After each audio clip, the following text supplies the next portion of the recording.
After months of using both the $30 on 4K Plus, and of course I've owned the $45 on 4K Pro for a while, and on paper the Pro should actually destroy the Plus model. It has more RAM, more storage, more features, but after months of testing both, doing benchmark, daily streaming, a lot of people are saying that the Plus is actually a better device. So today we're going to break down 4 categories: the specs, the features, benchmark, and most important one, how do they actually feel for everyday use. So we're going to jump right into the details. If you're new to the channel, subscribe, smash the notification bell.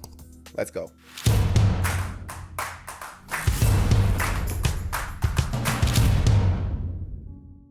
So first, let's start with the raw hardware. The on 4K Plus streaming device uses an Amlogic S905 X5M processor. Does have a quad-core Cortex A55 CPU at 2.5 GHz, 2 gigs of RAM, 16 gigs of internal storage, Wi-Fi 6, and this does support Dolby Vision as well as Dolby Atmos. Now, if we compare that to the on 4K Streaming Pro, this one's gonna come with 3 gigs of RAM, 32 gigs of storage, Wi-Fi 6, Ethernet port, USB port for storage and expansion, Find My Remote feature, as well as a built-in Google Assistant.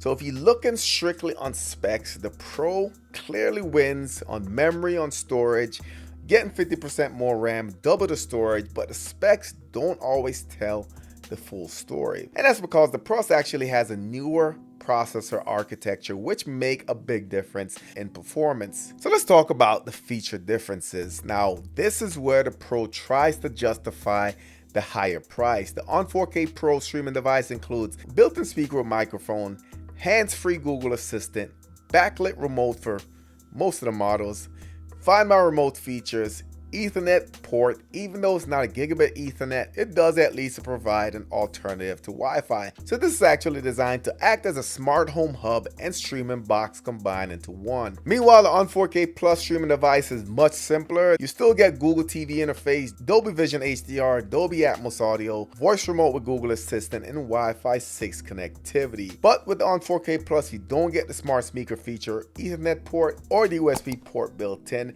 Instead, Walmart focused on something else: pure streaming performance.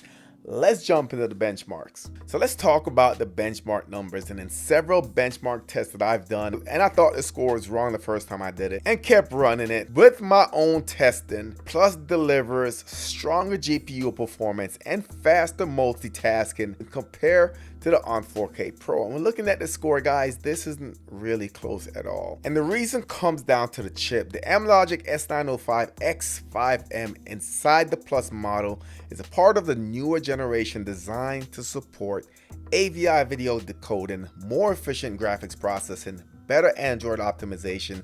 So even though the Pro has more RAM, the Plus can still feel very responsive because the processor is optimized for newer streaming workloads. And this is why some users report the Plus feeling snappier in menus as well as app launches. So let's talk about the real world, and this is where it actually matters a lot. So after using both devices for months, I think I had the Pro for a year now at least, here's what I noticed. The on 4K Plus streaming device feels quicker through navigation menus, faster at launching applications, very smooth when scrolling, and because it has viewer background features running, the interface stays very consistent. Meanwhile, the Pro streaming device still performs well, but occasionally feels slightly heavier in the interface. It's not really slow, just a little more going on in the background. You can feel it going through the menus. Where the Pro shines is multitasking. Because of the extra RAM and storage, it's better for you if you sideload a lot of applications, install large apps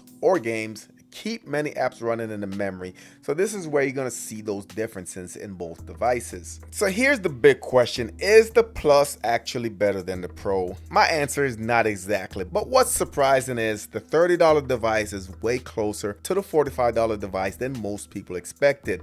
And for a lot of people, the cheaper one might actually be all they need. If you don't need a built-in Google Assistant, Ethernet ports, USB port, the Plus is probably the way to go. However, if you're a power user, you need those extra features, you need a built-in Google Assistant, you need an Ethernet port, then you can't go wrong with the Pro. However, disclaimer that the Pro has been pulled off the shelves, but we are expecting a brand new Pro to be released anytime soon. So let me know your thoughts in the comment section. Both devices next to each other. If you had the choice to pick one, which one would it be? Of course, if you're new to the channel, subscribe, smash the notification bell. Thank you for watching, and I'll catch you on the next one.